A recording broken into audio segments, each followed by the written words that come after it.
ہمیں نہیں معلوم قبروں والوں کے ساتھ کیا ہوتا ہے۔ قبروں والوں سے پوچھا کیا حال ہے تمہارے، تو قبروں والوں نے کہا اے علی مت پوچھو ہمارے حال، قبر کے متعلق اتنا خوف زدہ کیوں ہو جاتے ہیں، مرنا تو سب کو ہے۔ حضرت عثمان غنی فرماتے اور قبر کی کوئی آیت تلاوت کرتے ہیں تو اتنا روتے تھے کہ ان کا مصلی آنسوؤں سے بھیگ جاتا تھا۔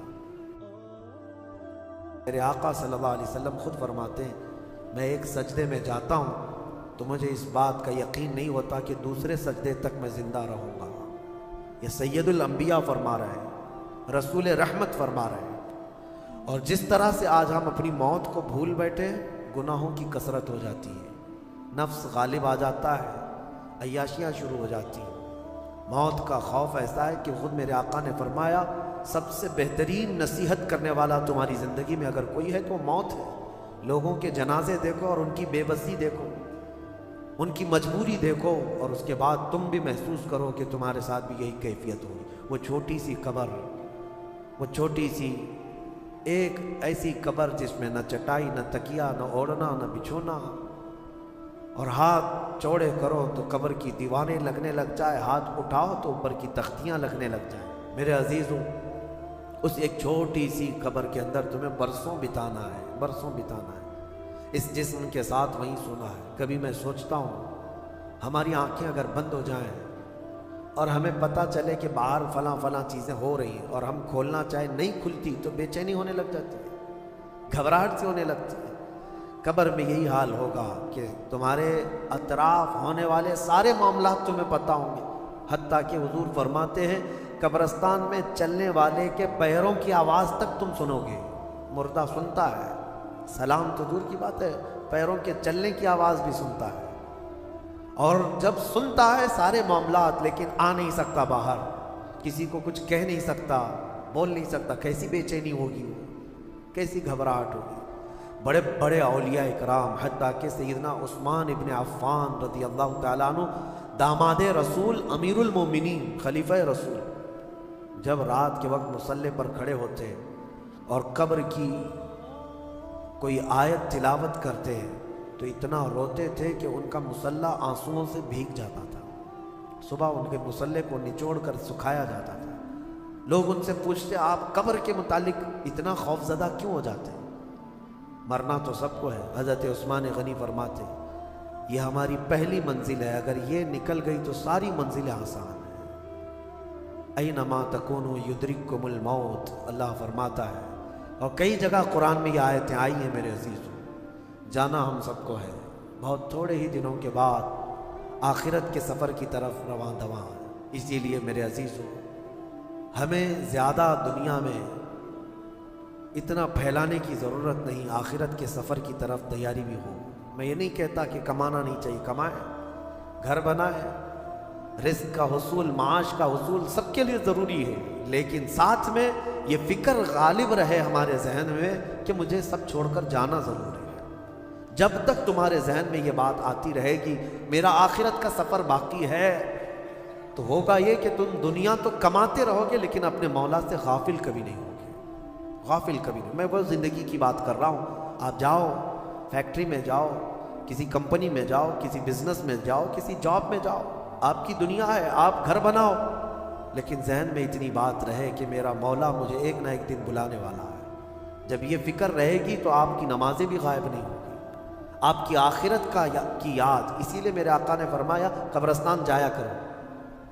بعض لوگ یہ کہتے ہیں نا قبروں پر جانا شرک یا بدعت، خود میرے آقا صلی اللہ علیہ وسلم نے فرمایا فزوروا، قبروں کی زیارت کرو۔ کیوں؟ فإنها تذکر الآخرہ، اس لیے کہ وہ تمہیں آخرت کی یاد دلاتی ہے۔ مولا علی کرم اللہ وجہہ الکریم قبرستان جاتے، حضرت سعید ابن مسیب ایک تابعی ہیں، حضرت علی کے ساتھ قبرستان گئے تھے۔ حضرت علی نے زور سے سلام کیا قبر والوں کو اور پھر پوچھا ہے قبروں والوں کیا حال ہے تمہارے، اور اس کے بعد پھر حضرت علی روتے کھڑے ہوئے، آنسو بہنے لگے۔ حضرت سعید ابن مسیب کہتے ہیں مولا علی سے کیا آپ قبروں والوں سے بات کر رہے ہیں، وہ آپ کی سن رہے ہیں یا آپ سے وہ کچھ جواب دے رہے ہیں؟ حضرت علی کرم اللہ وجہہ الکریم نے فرمایا ہاں، اگر تم سنتے ان کی باتیں تو رو پڑتے ہیں۔ حضرت سعید پوچھتے ہیں کیا کہہ رہے ہیں قبروں والے؟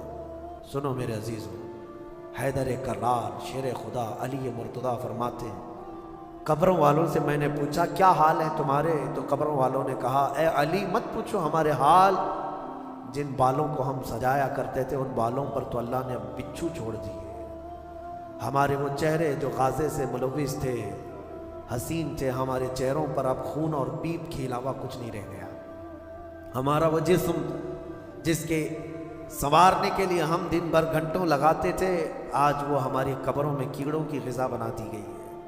حضرت علی فرماتے ہیں قبروں والوں نے جب ہم سے یہ کہا تو ہم نے ہمیں رونا آ گیا، یقیناً میرے عزیزوں وہ منزل آپ کی بھی ہے میری بھی ہے، ہمیں بھی جانا ہے آپ کو بھی جانا ہے۔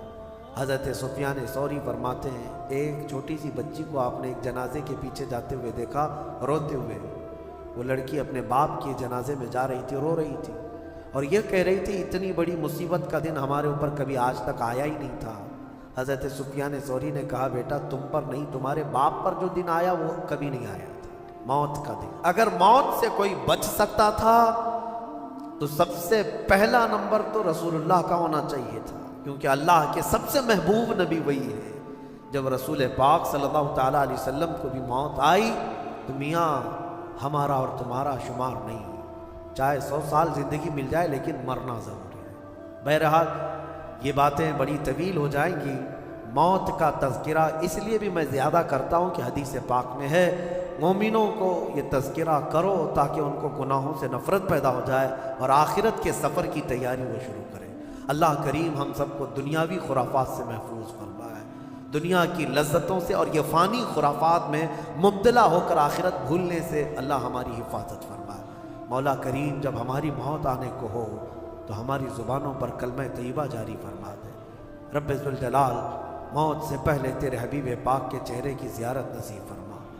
اے کریم خدا کیا ہی بہتر ہوتا، میں گنہگار ہوں اور بڑے مرتبوں کی خواہش، تو کریم ہے خدایا تیری بندہ پروری ہے، کیا ہی بہتر ہوتا مولا کہ موت آئے تو رمضان کا مہینہ مل جائے، جمعۃ المبارکہ مل جائے، مولا تیرے وعدے کے مطابق ہم قبر کے عذابات اور سوالات سے محفوظ ہو جائیں۔ اے اللہ آج کی اس تفسیر پاک میں تیری جلال و جبروت اور تیری عزت کا وسیلہ لیتے عرض کرتا ہوں ہم میں سے جو رخصت ہو چکے ہیں، ہمارے آبا و اجداد، ہمارے باپ، ہماری مائیں، ہمارے رشتہ دار جو قبروں میں برسوں سے اب آرام کر رہے ہیں، اے اللہ تو اس رمضان کے صدقے ان کی مغفرت فرما دے۔ اے کریم خدا ہمارے گھروں میں عید آ جاتی ہے، رمضان کے آتے ہی دسترخوان بھر جاتے ہیں، ہمارے گھروں میں خوشیاں دوبالا ہو جاتی ہیں، ہمیں نہیں معلوم قبروں والوں کے ساتھ کیا ہوتا ہے، ہمیں پتہ نہیں قبرستان میں ان کے ساتھ کس طرح کی راتیں ہیں اور کس طرح کے دن ہیں۔